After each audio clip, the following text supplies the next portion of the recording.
కాదు, మీరు ఫ్యూచర్ జనరేషన్స్‌కి తెలియాలి అంటున్నారు గదా! ఆల్రెడీ తెలుస్తుంది అని నేను అనుకుంటున్నాను. No, no, ఎందుకంటే no. See, I'm talking not now or అవునవును. next. It's future like generation. Yes. Yes.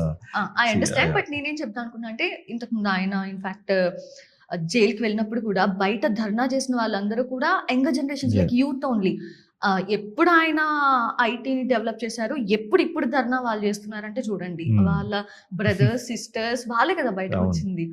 No, no, no. It is nice. See, I don't think any other politician in this country will get so much respect. జనాల దగ్గర నుంచి even he was arrested, అంతమంది road మీదకి వచ్చి you can arrange 1 or 2 events even as a political party. అంత huge but రేంజ్‌లో no one. అంత అన్ని ప్లేసెస్లో అంతమంది జనాలు వచ్చేయడం అనేది ఇట్ ఇస్ నో జోక్. అసలైనా ఒక సెపరేట్ ఒక మైండ్ సెట్‌తో ఉంటారు. ఒక ప్రాబ్లమాటిక్ సిట్యుయేషన్‌తో ఆ ఎన్వైరన్మెంట్‌లో ఉన్న వాళ్ళు డెఫినెట్‌గా ఇలాంటి అరేంజ్ చేయడం అనేది హైలీ ఇంపాసిబుల్. అది జరగని పని. సో అదంతా నిజంగానే వచ్చారని. మీరెలా ఉన్నారు ఆ టైంలో, ఆ పర్టిక్యులర్ సిట్యుయేషన్‌లో? ఆయన దగ్గర నుంచి చూసిన వాళ్ళకి ఇట్ ఈస్ వెరీ టఫ్ అండి. అంటే for what he's fighting, at that age no one, he's already 2 terms సీఎంగా చేస్తారు. జనరల్గా anyone will think okay it is, but still someone who's fighting at this age for the development of Telugu people across the globe.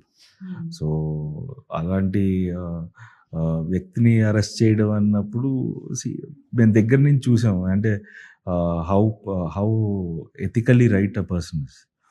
So అలాంటి person arrest చేసినప్పుడు it was very tough for us to take.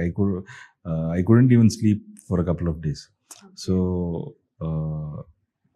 and I saw him when he came out. I saw campaigning అప్పుడు చూసాను how people reacted to him. మేము వెళ్ళినప్పుడు ఎలా react అయ్యారు. See, someone who's built his credibility for over almost 30-35 years after being in the highest position. That is no joke. And national wide గా అసలు చంద్రబాబు నాయుడు అంటే అసలు ఒక బ్రాండ్ అంటారు. ప్రతి ఒక్కరు ఆయన గురించి మాట్లాడతారు కదా. ఎందుకంటే I was travelling to US ఒకసారి, 2 people were talking.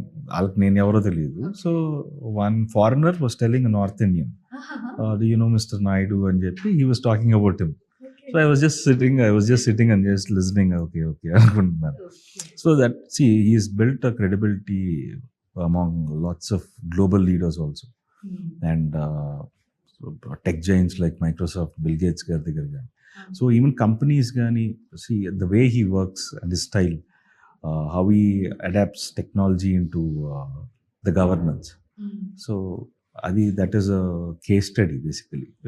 Lots of future generations కానీ ఇంకా చాలా స్టేట్స్లో కూడా ఇంప్లిమెంట్ చేస్తుంటారు ఆయన vision 2020 document. Now is got vision 2047. So hope all his dreams come true. అంటే మీరు కూడా ఆయనలాగా ఒక 10 years, ఒక 20 years ముందుకి ఆలోచించడం అలా ఏమైనా చేస్తుంటారు? బికాస్ ఇన్ఫాక్ట్ ప్రధాని మోదీ సైతం చెప్పారు కదా, తక్కువ టైంలో హ్యూజ్ లెవెల్లో డెవలప్మెంట్ అంటే ఆయనకే సాధ్యం. ఇన్ఫాక్ట్ నేను గుజరాత్ సీఎంగా ఉన్నప్పుడు ఆయన ఏం చేస్తున్నారో చూసుకొని నేను వచ్చి ఇక్కడ ఇంప్లిమెంట్ చేసేవాడిని కూడా చెప్పారు. సో మీరు నేర్చుకుంటారా?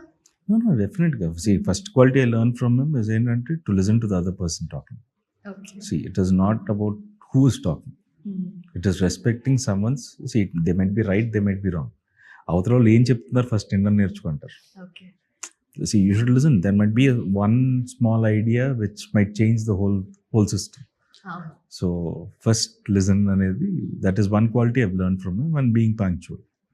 Okay. Yeah. So further more అంటే మీరు కూడా ఏమన్నా డైరెక్ట్ ఎలక్షన్స్ లోకి రావటం? As of now nothing అండి. Let's see future what's in store. ఇప్పుడంతా continuous films. Yeah, now I'm into